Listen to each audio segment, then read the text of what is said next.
మీకు పవన్ కళ్యాణ్ గారు ఇలా హెల్ప్ చేశారని, కొంత అమౌంట్ ఇచ్చారు, కొన్ని లక్షలు ఇచ్చారని బయట పుకార్లు వినిపిస్తున్నాయి.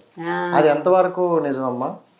పవన్ కళ్యాణ్ గారిని నేను లేవట్ల 10 నుంచి మెడిసిన్ డాక్టర్ దగ్గరికి వెళ్తే మెడిసిన్ రాసిచ్చారు. ఇవాళ వాళ్ళమ్మ మీరు అర్జెంటుగా అన్నారు. షూటింగ్కి వెళ్ళలేను పరిస్థితిలో ఉన్నా. అప్పుడు ఎవరో చెప్పారు, అమ్మా పవన్ కళ్యాణ్ గారు షూటింగ్లో ఉన్నారు, మీరు వెళ్ళి కలవండి, మీరంటే అభిమానం. పవన్ కళ్యాణ్ గారు ఎప్పుడు కనిపించినా చాలా అభిమానంగా పలకరించేవారు. పెద్ద పరిచయం లేకపోయినా బాగుండదు. సరే ఒకసారి కనపడి, ఏమండి నాకు ఏదైనా చిన్న క్యారెట్ ఇప్పించుకుని అలుగుదాం అనుకొని వెళ్ళాను నేను. వెళ్తే మేనేజర్లు డైరెక్టర్లు అందరూ వీలేదమ్మా చాలా సీరియస్గా ఉన్నారు, లోపల డాన్స్లో ఉన్నారు. గబ్బర్ సింగ్ షూటింగ్ అప్పుడు వెళ్ళటానికి లేదు, మమ్మల్ని పెడతారా, ఏం లేదు మీరు పైన ఉండండి వచ్చాక చూస్తాం మాట్లాడదు కానీ అన్నాడు. ఒలికిపోతున్నాయి ఇలా చలికి, అమ్మాయిని తీసుకునేది. అలాగే కష్టపడి ఉన్నా. ఉండి ఆయన రాగానే గేట్ దగ్గరే పెడతారుగా జీబు, ఆయనకి దూరంగా పెడతారా నడుచుకున్న చెక్కమ. హీరోలు హీరోయిన్లు గుమ్మం దగ్గరే కదా ఎక్కువ. ఆయన గుమ్మం దగ్గర ఆపేసి ఆయన వాళ్ళ బండి కారు కూడా కాదు, వ్యాన్లు ఉంటాయి కదా, అది చూసాను నేను. మమ్మల్ని ఎక్కడ మీరు ఎట్టండి ఆయన కోపడతారని చూసి మీరు వెళ్ళిపోండి. ఏంట నేను ఆర్టిస్ట్ అని తెలుసు, హెల్త్ బాగాలేదు, వణుకుతున్నాను. సరే ఎవరు కసిరేయటం అలాగ చూసి వాకిలి కళ్ళు చూస్తుంటే ఆయన నిలబడలేకపోతున్నాను. సరే బయటకు వచ్చాను చూసి గబ్బకి నా కారెక్కి స్టార్ట్ చేస్తారు, వెళ్ళిపోతున్నారు. వెళ్ళండి మట్ల మేనేజర్ వీళ్ళు వెళ్ళినట్లు బళ్ళగా వేసి పొడిచేశారు. ఆయన కూడా వెళ్ళినట్ల, ఆయన నాతో యాక్ట్ చేశాడు సీరియల్, 2 సినిమాలు యాక్ట్ చేశాడు. నేనేంటో తెలుసు, అయినా సరే ఉన్నాడమ్మా కోపడతారండి, మీరు వెళ్ళకండి. నాకు ఒళ్ళు మండిపోయింది. ఇంకా అంతసేపు కష్టపడి నిలబడి వెళ్ళట్లేదని ఏమన్నా భయ అనేసి తోసేసుకొని ముందుకు వేసా. ఆయన ఎందుకు ఆయన అటు మాట్లాడుతూ ఇటు దిప్పి పెడతాడు, నేను కనపడలే. ఆపలా అని ఒక్క దూకాడు జీబులో నుంచి. దూకి పరిగెట్టడమే మామూలుగా నడవల, పరిగెట్టి వచ్చారు నా దగ్గరికి వచ్చారు. కొంచెం దూరంలో ఉన్నాను. పరిగెట్టి వచ్చి, ఏమ్మా ఏంటి, ఏమైందమ్మా, ఏంటి ఇలా వచ్చారు ఏంటి మీరు అన్నాడు. ఎంత బాగాలేదండి, షూటింగ్లు చేయలేదు, ఎంత బాగాలేదు, ఏదైనా చిన్న క్యారెక్టర్ ఉంటే ఇప్పిస్తారేమో అట్లా మాట్లాడుతున్నా. ఆయన అలా చూసారు ఒక్క నిమిషం. అదే నా వచ్చిన మేనేజర్ ఏదో ఉంది అనిపించారే, అమ్మకి ముందు 20,000 ఇచ్చి కారు ఇచ్చి పంపించి రేపు పొద్దున్న 10 మిగతా 80,000 వేసి అని చెప్పారు. అని చెప్పేసమ్మా మీరు ఏమి బాధపడకండి, ఇంకేమైనా కావాలంటే అడగండి, నేను చేస్తానమ్మా, వస్తానమ్మా, షూటింగ్ ఉందమ్మా, వస్తానమ్మా అని ఎంత రిక్వెస్ట్గా మాట్లాడి వెళ్ళిపోయారు. అలాగే ₹1,00,000 ఆయన అందరూ ఆయన అప్పుడు ఇదేను దేశాయితో గొడవల్లో ఉండి చాలా ఆర్థికంగా కొంచెం ట్రబుల్లో ఉన్నారట. అందరూ అన్నారు గొప్పేనమ్మా, ఆయన మీకు 1,00,000 ఆయన చాలా ప్రాబ్లంలో ఉన్నారని చుట్టుపక్కల వాళ్ళందరూ అన్నారు.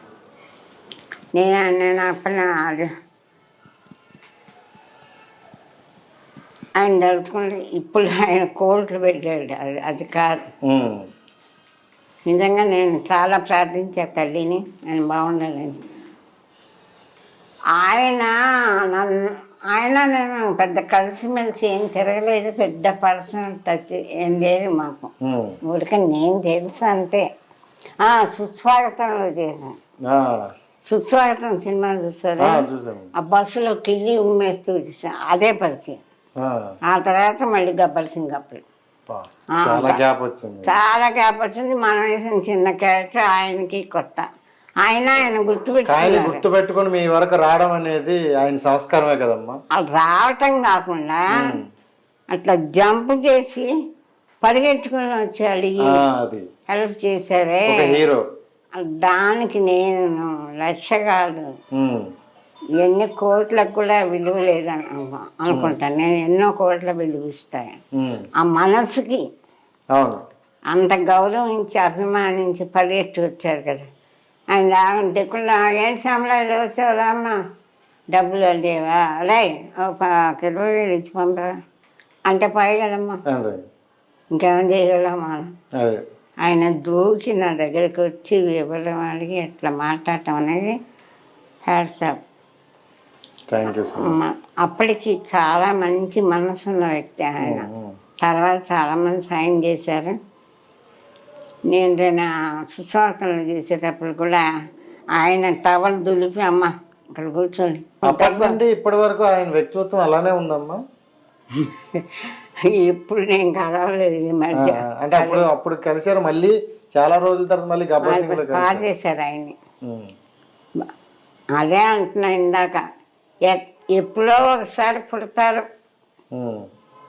కారణ జన్మలు. చిరంజీవి గారితో మీరు చేశారా? 4 సినిమాలు చేశారు. ఆయనకి ఈయనకి తేడా ఏమైనా మీకు అనిపించిందా? ఎవరి గొప్ప వాళ్ళు. చిరంజీవి గారిలో ఏంటి ఉందంటారు? మీరు ఆయనతో 4 సినిమాలు చేశారు. చిరంజీవి గారి తోటి మనం పవన్ కళ్యాణ్ గారు అని మనం పోల్చకూడదులేండి, ఎవరి గొప్ప వాళ్ళదే. అంటే ఆయన గురించి మీకు తెలిసిన ఏవైనా మెమరీస్ ఉంటే చెప్తారేమో. ఆయన అంతకుముందు ఎంతో ఏ ఆర్టిస్ట్ అయినా కష్టపడకుండా ఎవరు పైకి రావాలి. హీరో అంటారు కానీ చాలా కష్టపడతారు, చాలా కష్టాలు పడతారు, చాలా బాధలు పడతారు.